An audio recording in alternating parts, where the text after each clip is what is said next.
with Nettie's Notes, and today I'm going to dare to share a few parenting tips. Before I had children, I like to say that I had 10 theories about how I was going to raise my family. I knew exactly how I wanted my children to turn out. I knew just what I wanted my house to look like, and I was sure that if I planned correctly, we could raise the perfect family. Well, now I have 10 children and no more theories.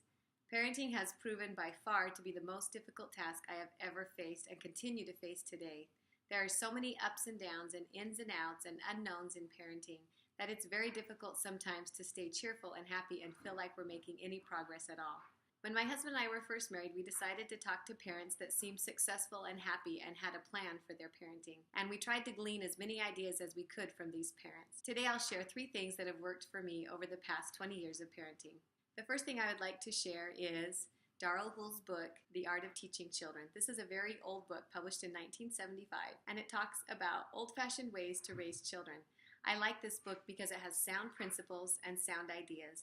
Some of the illustrations are a little outdated, and some of the stories will make you smile because we no longer live in the 1900s. But I like the theories behind what Darrell Hull teaches. One of my favorite things that she says in the book is, children need love the most when they deserve it the least.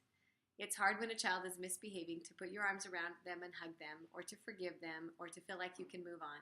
But that's one of the most effective things you can do as a parent. I highly recommend The Art of Teaching Children by Darrell Hull. Tip number 2 is my most favorite parenting book, Children the Challenge by Rudolph Drakers. This book was given to my husband and I when we had 2 small boys, and I read it and reread it, and I continue to read it today as we raise tweens and teens and young adults. Dr. Drakers focuses his parenting tips on natural consequences and natural things that parents can do to help their children to grow up to be good, helpful citizens with an overall understanding of the world and how it operates.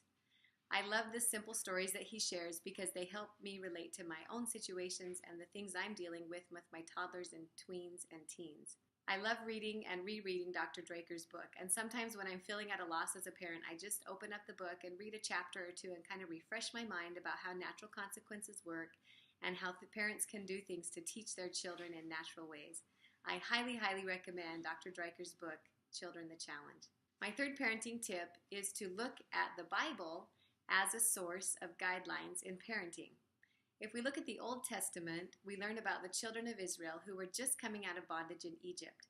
Because they had been in bondage for years, they were children, and the Lord gave them what was called the Law of Moses. This was in essence an eye for an eye and a tooth for a tooth. They were given very clear directions about what to do and what not to do, and very clear consequences about what would happen if they broke the rules. This is an easy law to relate to small children because children are young and they need direction in their life. We can give them black and white situations and black and white consequences for what will happen. For example, if you eat your vegetables, then you can have your ice cream. When you get dressed, then you can eat breakfast. I like using the Law of Moses in my mind when I deal with my toddlers and my young children.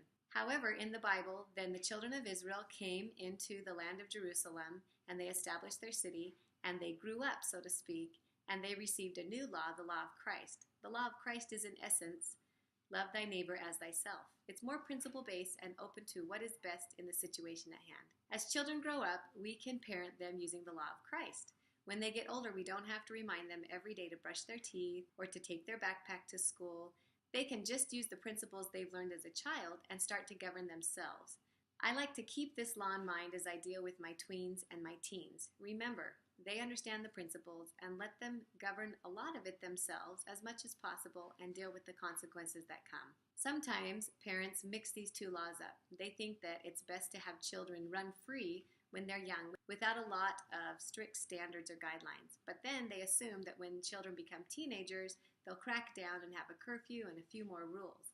But it doesn't really work that way. It's best to live the law of Moses when children are younger and help them ease into the law of Christ as they grow older. This is a nice paradigm that I keep in mind when I'm parenting my children. It's simple and easy to remember, and it helps guide me along the way. I hope these 3 parenting tips have made your motherhood a little brighter and a little smoother. The Art of Raising Children, Children the Challenge, and the Law of Moses versus the Law of Christ.